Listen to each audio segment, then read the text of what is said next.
नमस्कार दोस्तों, junior added शिक्षक भर्ती शासनादेश इस दिन हो सकता है जारी। आखिरी मीटिंग, उसके बाद आवेदन की प्रक्रिया प्रारंभ, कट ऑफ को लेकर बात करेंगे। साथ ही साथ मुख्यमंत्री जी का आदेश, इस विषय में भी चर्चा की जाएगी। वीडियो में लास्ट तक बने रहे। एक छोटा सा निवेदन आप सभी से, अगर चैनल पर नए हैं तो चैनल को सब्सक्राइब करके, वीडियो पसंद आए तो लाइक शेयर भी ज़रूर करें। आपके इस भर्ती से संबंधित जो भी ज़रूरी और महत्वपूर्ण सूचना होगी, आप सभी को उसकी जानकारी समय समय पर इस चैनल के माध्यम से दी जाएगी। और एडेड जूनियर शिक्षक भर्ती में की बात करें या फिर किसी भी भर्ती की बात करें, मुख्यमंत्री जी ने आदेश दे दिया है। अभी कुछ 4 से 5 दिन पहले की अपडेट है, जिनमें उन्होंने कहा है कि जो भी रिक्त पद हैं उनको जल्द से जल्द भरा जाए।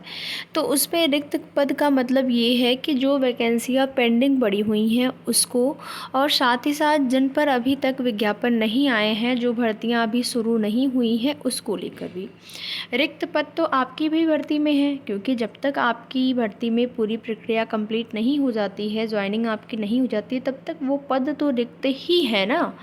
तो यहाँ पर ये कन्फ्यूज़न नहीं होना चाहिए कि केवल नई भर्ती को लेकर भी ही मुख्यमंत्री जी ने आदेश दिया। उनके आदेश का मतलब है जितने भी वर्तमान में खाली पद हैं, सब पदों को भरा जाए। उन्होंने यहाँ पर आदेश भी दिया है अधिकारियों को, तो अधिकारियों पर इस चीज़ का प्रेशर है। और इसी को लेकर, आपकी भर्ती को लेकर 18 तारीख, यानी कि आज आपका 16 तारीख है, कल 17, उसके बाद 18 को एक मीटिंग होने वाली है।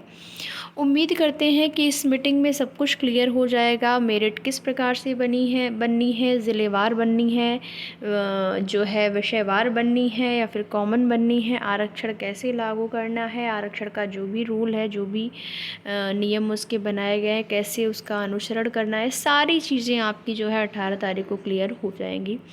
मीटिंग को लेकर अधिकारी लोग भी बिल्कुल यहाँ पर जो है वो भी चाहते हैं कि भर्ती जल्द से जल्द कंप्लीट हो, क्योंकि जब भी कोई भी अधिकारी ये नहीं चाहेगा कि एक भर्ती के अभ्यर्थी बार बार आएँ। अभी देखेंगे, एक दिन के न्यूज़ में मैंने आप लोगों को सूचना दी थी कि शिक्षा मंत्री से बात किया गया अभ्यर्थियों के द्वारा। उन्होंने कहा कि जो है डेली इस भर्ती के 400-800 फ़ोन कॉल्स आते हैं। तो देखिए, अभ्यर्थी अपने अपने स्तर से फ़ोन नंबर वगैरह मिल जाता है, तो वो प्रयास करते रहते हैं कि कहीं से कुछ रिस्पांस मिले। और आपकी भी भर्ती में है, कई बार प्रयास किया गया है, और अब उम्मीद करते हैं कि अब आपको प्रयास न करना पड़े और 18 तारीख को आखिरी मीटिंग के साथ आप लोगों का इंतज़ार शासनादेश को लेकर समाप्त हो और प्रोसेस आगे बढ़े, ताकि आप बिज़ी हो जाएं और शेड्यूल आपका बिज़ी हो जाए। जैसे ही शासनादेश जारी हो जाएगा, उसके बाद आपके पास कहाँ टाइम रहेगा। उसके बाद तो आपको आवेदन किस प्रकार से लिए जाने हैं, अपना डॉक्यूमेंट्स वगैरह आप लोग व्यवस्थित करेंगे, जो है वो है, जो नहीं है उसको बनवाना है। जैसे निवास वगैरह अगर पुराना हो जाता है तो उसको एक नया भी बनवा लिया जाता है। वैसे तो ये होता है कि जो आपकी भर्ती का नोटिफिकेशन आया है उसके पहले के आपके सारे डॉक्यूमेंट होने चाहिए, चाहे वो आपके अंक पत्र, मूल प्रमाण पत्र हो, या फिर कोई भी ऐसे आपका कास्ट सर्टिफिकेट हो गया, निवास सर्टिफिकेट हो गया, जो भी चीज़ें हैं पहले की होनी चाहिए। बट अगर बहुत ज़्यादा पुराना हो जाता है तो आपको एक नया भी उसके साथ बनवा लेना चाहिए, ताकि बाद में समस्या ना आए। दोनों आप लेके जाइए, ठीक है। जब भी डीवी वगैरह होता है दोनों लेके जाइए। तो इन सारी चीज़ों में आप व्यस्त हो जाएंगे। तो उम्मीद करते हैं 18 तारीख को आपका ये इंतज़ार समाप्त होगा। अधिकारियों ने भी आश्वासन दिया है, मुख्यमंत्री जी ने आदेश भी दे दिया है, जितने भी रिक्त पद हैं जल्द से जल्द भरे जाएँ। एडेड विद्यालयों का ये हाल है अभी वर्तमान में। आप सभी को बता दें कि पहले जो है मैनेजमेंट कोटे से भर्ती होती थी, तो क्या है कि वही है, पैसा वगैरह का खेल चलता था, उसी के आधार पे हो जाता था, शिक्षक बन जाते थे लोग।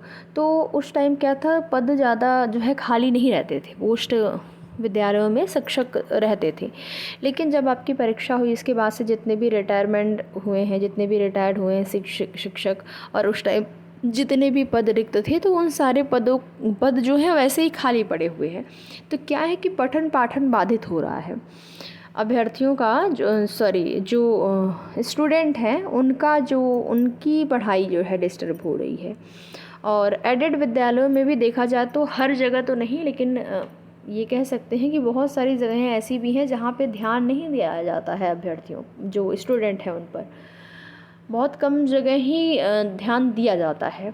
तो जब टीचर रहेंगे तभी ध्यान देंगे, टीचर रहेंगे ही नहीं तो ध्यान की बात ही अब कहाँ से करें कि जब शिक्षक ही कम रहेंगे तो एक ही दो शिक्षक है तो क्या क्या पढ़ाएगा, कौन कौन सब्जेक्ट पढ़ाएगा, क्योंकि सब्जेक्ट भी तो अलग अलग हैं तो उनके टीचर भी अलग अलग होते हैं अलग अलग सब्जेक्ट के, क्योंकि आपका सब्जेक्ट वाइज पेपर इसीलिए तो होता है। पीआरडी का क्या होता है, कॉमन होता है, सबके लिए सेम है। बट एडेड जो जूनियर का होता है उसमें सब्जेक्ट आपका बढ़ जाता है, सब्जेक्ट के अकॉर्डिंग आपको पढ़ाना भी पड़ता है। आपका जो सब्जेक्ट है आपको उसी सब्जेक्ट के आप शिक्षक बनेंगे। तो पठन पाठन बाधित हो रहा था। अब मुख्यमंत्री जी ने आदेश दिया है 18 तारीख तक आपको वेट करना है। 18 तारीख को फाइनल मीटिंग के बाद आप लोगों का शासनादेश जारी होने की पूरी पूरी उम्मीद है। अगर नहीं हो पाता है तो देखते हैं आगे क्या रणनीति बनाई जाती है, आगे के लिए क्या प्रयास किया जाता है। बाकी कुछ अन्य भर्तियों से संबंधित यहाँ पर सूचना है, आप न्यूज़पेपर के माध्यम से देख सकते हैं। यहाँ पे आप देखेंगे नए आयोग को संस्कृत शिक्षकों के चयन की नहीं दी गई है जिम्मेदारी। 973 संस्कृत स्कूलों में शिक्षकों की भर्ती कौन करेगा पता नहीं। यहाँ पर आप सभी देख पाएंगे 973 संस्कृत स्कूल हैं, ठीक है, और 403 सहायता प्राप्त संस्कृत महाविद्यालय और 570 विद्यालय प्रदेश में हैं, जिसमें कि जो है शिक्षक का यहाँ पर भी जो है पद खाली हैं। आप यहाँ पर देखेंगे शिक्षकों के लगभग आधे पद खाली हैं, ठीक है। तो यहाँ पर इस भर्ती का, इसमें जो भर्ती है वो कौन कराएगा, ये जो है इसकी ज़िम्मेदारी किसे दी गई है अभी यही नहीं पता है। तो इस प्रकार से काम जो है बड़े ही स्लो चल रहा है। इस बार 2 दिन हो सकती है पीसीएस प्रारंभिक परीक्षा। अभ्यर्थियों की संख्या के हिसाब से नहीं हो पा रही केंद्रों की व्यवस्था, पर्याप्त संख्या में केंद्र नहीं मिले तो 26 एवं 27 अक्टूबर को होगी पीसीएस प्री परीक्षा जो है आपकी होने वाली है। वो अगर यहाँ पर जो है लेटर इसके लिए लिख दिया गया है जिला जो है ज़िलाधिकारी को, और अगर नहीं मिल पाते हैं तो फिर इस 2 दिन, क्योंकि सेंटर नहीं मिल पाए हैं इस वजह से यहाँ पर जो है जिलाधिकारी से कहा गया है कि 2 दिन की व्यवस्था करिए 27 और 26 को प्रारंभिक परीक्षा के लिए। मुक्त विश्वविद्यालय के पाठ्यक्रम का 30% हिस्सा होगा यूपी विशेष। नया रिकॉर्ड बनाएगी यूपी पुलिस, एक साथ 60,000 अभ्यर्थियों को देगी प्रशिक्षण। कई साल से जारी प्रयासों का नतीजा, प्रशिक्षण क्षमता हुई 2 गुने से ज़्यादा। पीएससी की वाहिनियों पुलिस लाइन में भी प्रशिक्षण देने का किया इंतज़ाम। 15,000 महिला सिपाही चुने जाने की उम्मीद। 62 अस्थायी आरसीटी भी। तो यहाँ पर ये आपका यूपी पुलिस 60,000 प्लस वैकेंसी को लेकर। पावर कारपोरेशन में गेट से होगी सहायक अभियंताओं की भर्ती, आदेश जारी। अब तक विद्युत सेवा आयोग से होती थी भर्ती।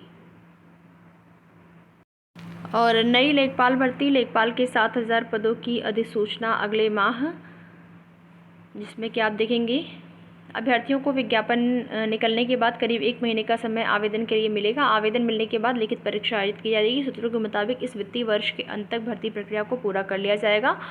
एंड शुक्रवार को मुख्यमंत्री योगी आदित्यनाथ ने एक उच्च स्तरीय बैठक में राजस्व विभाग के खाली पदों की भर्ती प्रक्रिया में जो है वो तेज़ी लाने के लिए निर्देश दिए हैं। इसमें लेखपाल के साथ साथ लिपिकी संवर्ग के 2,000 पदों पर भी भर्ती की जाएगी। इन दोनों पदों पर भर्ती के लिए अधीनस्थ सेवा चयन आयोग को जल्द अधियाचन भेजा जाएगा और नेक्स्ट महीने ही ये विज्ञापन आपको देखने को मिलने वाला है। तो जो भी अभ्यर्थी तैयारी कर रहे हैं या फिर करने वाले हैं वो लोग अपनी तैयारी में तेज़ी ला दें। आगे की जो भी जैसी भी सूचना होगी, जानकारी आप सभी को इस चैनल के माध्यम से समय समय पर दी जाएगी। तो वीडियो में लास्ट तक बने रहने के लिए आप सभी का बहुत बहुत धन्यवाद।